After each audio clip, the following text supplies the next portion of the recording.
Попчето са на първия етаж. Да, жена му живее там.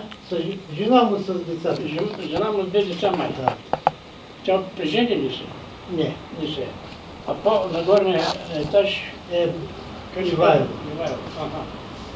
Те имаха един друг брат Илия. Той някъде към Старата гора. Така, много добре, много добре ги знам. Срещу вас... Това родствено. Да. Много. Много добре знам. Аз четах тук на една нива граничи с Селчо. Значи тук е Селчо, тук е нивата. Там аз даже помагах на един приятел. Ти що каза 600 квадрата, 120 сили.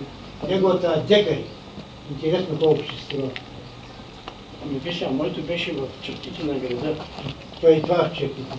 Всичко, което е в чертите на града, под... Граничи с Селчо, нали знаеш Селчо това? Знам, под 200 лева квадратен метър не върви.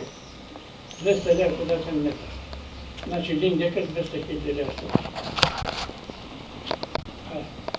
Гошо сигурно ще хване тези цени, защото няма да минат много години, когато този път, дето се черещи, ще стане обиколен път, а на град Пловдив. Това е най-подходяща и най-късия.